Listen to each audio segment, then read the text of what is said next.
Olá, sejam bem-vindos a mais um episódio do Bioagrotech, o seu podcast que descomplica o mundo dos produtos biológicos na agricultura. Eu me chamo Isabela Tavares, eu sou biotecnologista e entomologista, caso você ainda não me conheça. E hoje a gente vai falar de um tema bem interessante, que está trazendo aí bastante discussão nesses últimos tempos no mercado de biológico, que são os bioherbicidas.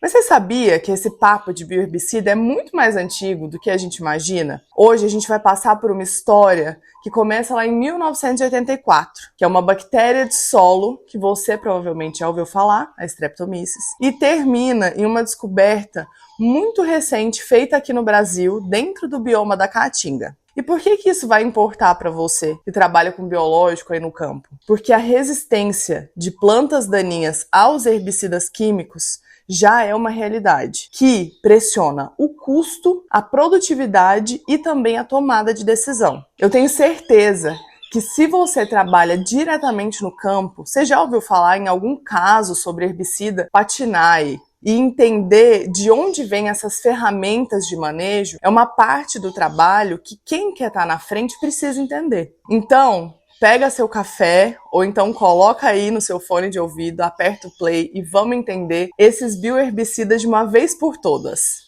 Então vamos começar com uma pergunta bem simples. Você sabe qual foi o primeiro herbicida do mundo feito por fermentação bacteriana? Não é o glifosato e nem o 2,4-D.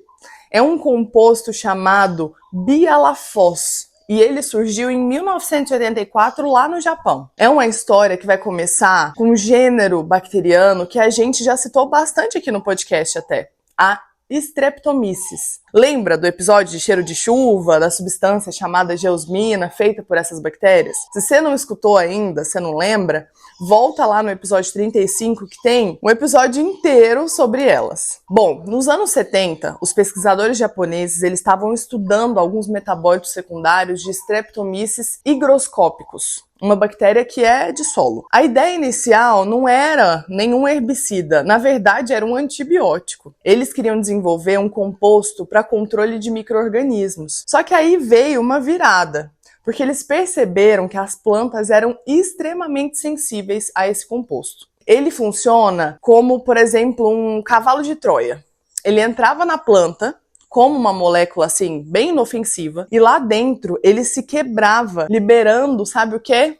O glufosinato. Essa aí você já ouviu falar, né? O mecanismo de ação inibe a enzima glutamina sintetase, que é responsável por detoxificar a amônia dentro da planta. Sem essa enzima funcionando, a amônia ela vai se acumulando e as células colapsam, né? Se rompem e a planta morre. Em 1984, a empresa japonesa Meiji Seika, eu acho que é assim que fala, registrou o bialafos como herbicida, com o nome comercial Herbiace. Ele ficou conhecido como o primeiro herbicida produzido por fermentação microbiana da história. Nesse mesmo período, a indústria química ela desenvolveu o glufosinato de amônio, já numa fórmula sintética, sem precisar passar pelo caminho bacteriano, que a bactéria vai entregar a molécula ali, né, de forma ativa. E foi lançado pela Hoest, acho que é assim que fala também, com o nome comercial Basta. No Brasil, o glufosinato chegou nos anos 90, inicialmente aí para dessecação de culturas específicas, mas o mercado mudou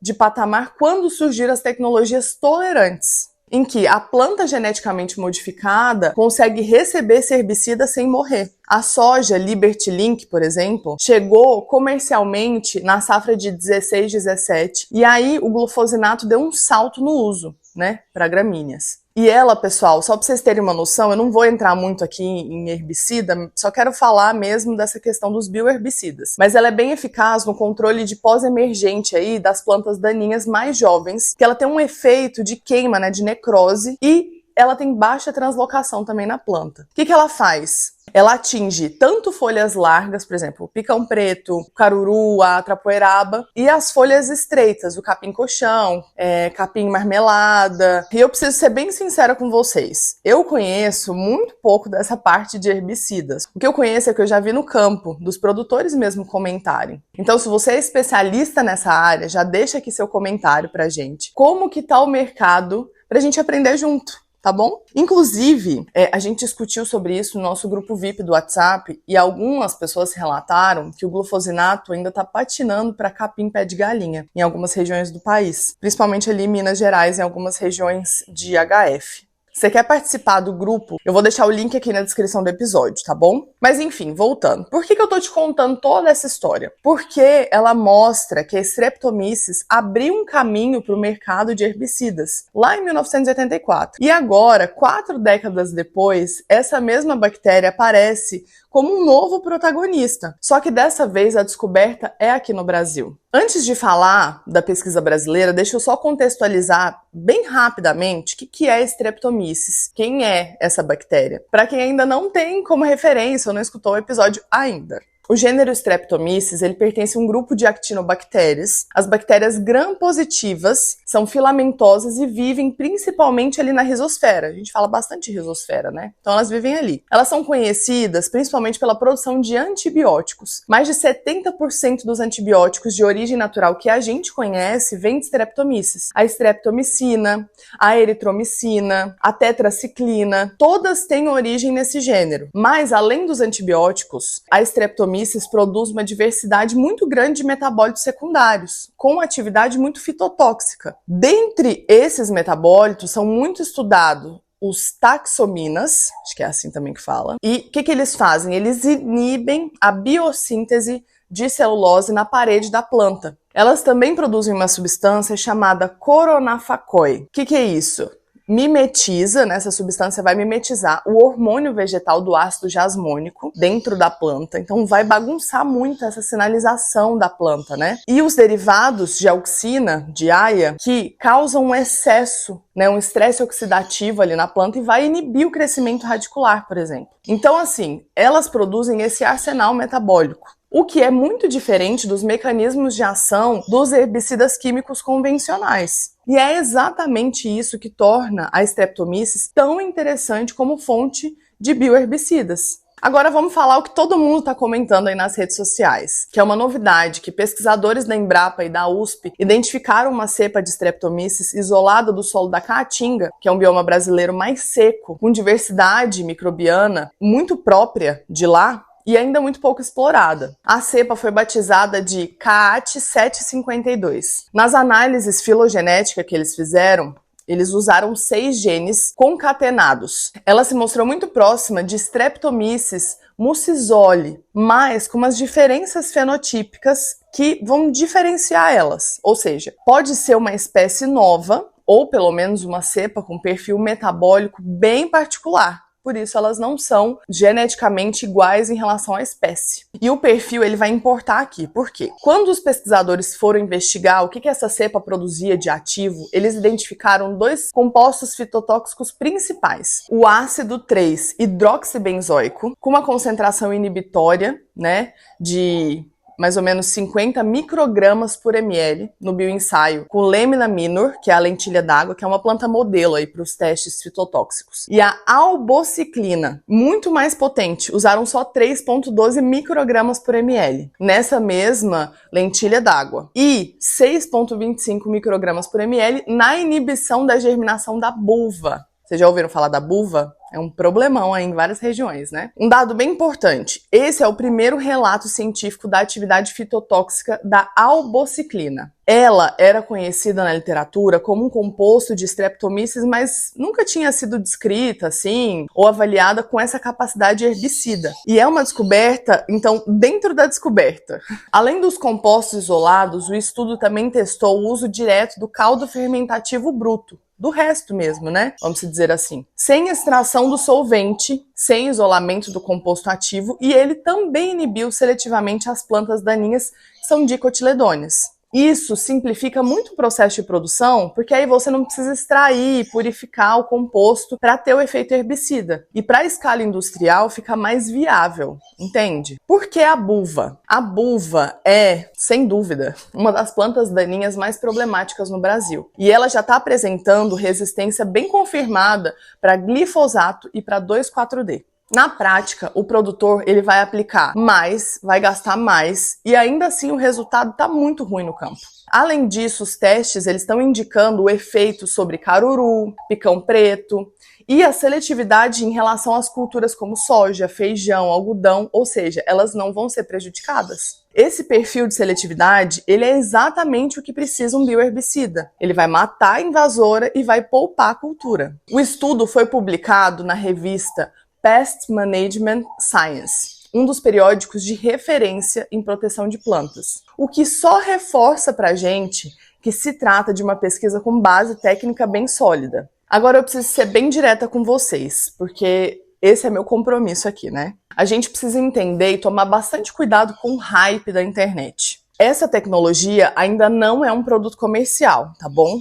A pesquisa, ela tá em fase inicial. Então, para chegar no campo, como produto, ela precisa avançar. Então, os testes em campo, né, os bioensaios, eles foram feitos em condições controladas. Vocês sabem, gente, o campo é outra realidade. A gente precisa de formulação, como é que a gente vai estabilizar esse composto ou o caldo fermentativo, enfim. A forma que ele tem atividade e até pensar no armazenamento na aplicação. E também outra questão para a indústria, que é a escalabilidade.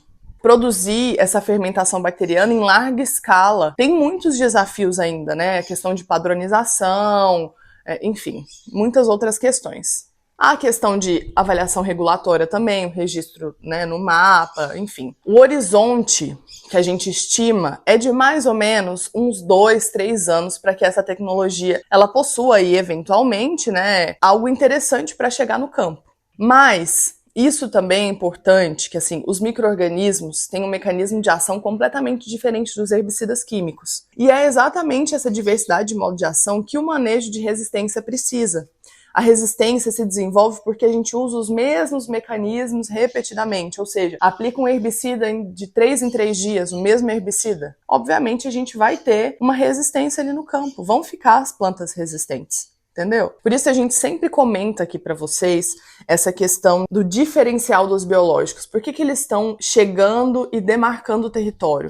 Justamente pelo fato de que o mecanismo de ação deles é totalmente diferente. Não é chave e fechadura de um químico, que eu sempre falo isso nos episódios para vocês. E também comento muito isso na mentoria com o pessoal. Porque assim, ó, a gente precisa entender. Um químico, que é chave e fechadura, ele vai agir ali naquele mesmo momento. Pode ser rápido, mas ele vai agir entre, no máximo, 24 horas, né? 48, mas nem isso, umas 24. Já o biológico, por exemplo, um fungo entomopatogênico, eu fiz a aplicação. Então, tem todo um processo. Ele vai grudar na parede do inseto, crescer a hifa, colocar o apressório. A partir desse apressório, ele vai entrar no inseto, ele vai começar todo o seu processo de infecção ali dentro, vai liberar um monte de toxina. Então, assim, vocês conseguem perceber que é muito diferente? Por isso que a gente está conseguindo ganhar esse espaço no mercado. E o bioherbicida, ele tem que vir dessa forma também. Bom, e antes de falar da dica da semana, eu só queria trazer um panorama bem rápido aqui para vocês, que no mundo existem 22 formulações de bioherbicida que já são registradas no mercado global para um controle de plantas daninhas. A maioria delas baseada em fungos chamados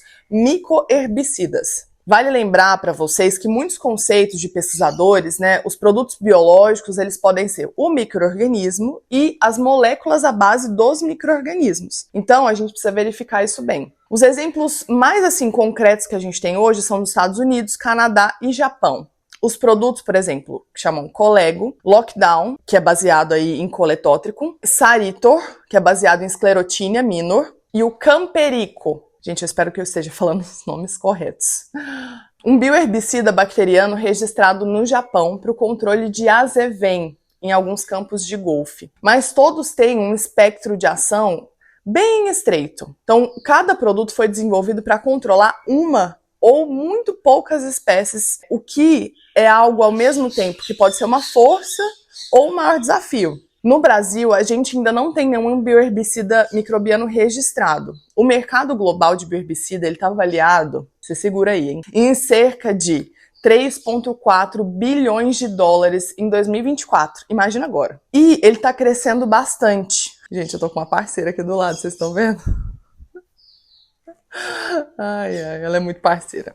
E a descoberta da Streptomyces na caatinga com essa atividade sobre a buva, ela entra exatamente nessa janela. Ou seja, é um nicho global, gente, em expansão. Por isso que tá todo mundo querendo descobrir o próximo bioherbicida. E isso já é tema de muitos congressos. A gente participa e todo mundo sempre pergunta, e aí, quando que vai lançar o bioherbicida? Mas enfim, vamos lá para a dica da semana. Como que seria o posicionamento de um bioherbicida no manejo? Bom, como a gente ainda não tem bioherbicida aqui de Streptomyces disponível comercialmente para buva, eu quero falar sobre como a gente faria esse posicionamento em geral, porque o mercado está crescendo e eu quero que vocês estejam preparados para isso. Então, primeira coisa, folha larga ou folha estreita? A maioria desses bioherbicidas que eu comentei com vocês agora, eles são estudados tanto os fúngicos quanto os bacterianos. E eles têm seletividade para dicotiledônia, ou seja, folha larga. Buva, caruru, picão preto, corda de viola. Esse seria o foco, né? E as gramíneas tendem a ser mais tolerantes. Então a gente precisa entender esse espectro de ação. E o primeiro passo é entender isso antes de qualquer indicação. Segundo, o momento de aplicação de bioherbicida. Geralmente eles funcionam melhor em plantas mais jovens, né? No início do desenvolvimento. É a mesma coisa que a gente pensa de praga, gente. É melhor você aplicar numa praga que está super desenvolvida no campo, numa lagarta maior ou numa lagarta pequena, né? É o mesmo conceito. Em pré-emergência ou pós-emergência, até o estágio ali de 2 a 4 folhas verdadeiras da daninha, a gente consegue ter um sucesso maior. Terceiro, condições ambientais. Diferente do herbicida químico, o bioherbicida depende de condições para expressar a sua atividade. Luminosidade, UV, temperatura, umidade, tudo isso vai interferir como qualquer biológico. A aplicação no início da manhã ou no final da tarde, com boa umidade relativa, sem chuvas previstas para lavar o produto, que a gente fala, né? Vão melhorar ainda mais a aplicação e o desempenho do produto. Quarto, a janela de ação. Então não espera o resultado do bioherbicida no mesmo ritmo do herbicida químico, gente. É a chave fechadora que a gente acabou de falar. A ação é muito mais gradual, ela pode levar de 5, 15 dias para a gente ver os sintomas visuais mais claros. E esse entendimento, ele precisa chegar no produtor antes da aplicação e não depois. Então, resumindo o episódio de hoje, a história aí do bioherbicida começa muito antes, 1984. Como gênero Streptomyces e o Bialafos, que foi o primeiro herbicida por fermentação microbiana da história, tem essa importância mundial hoje em dia.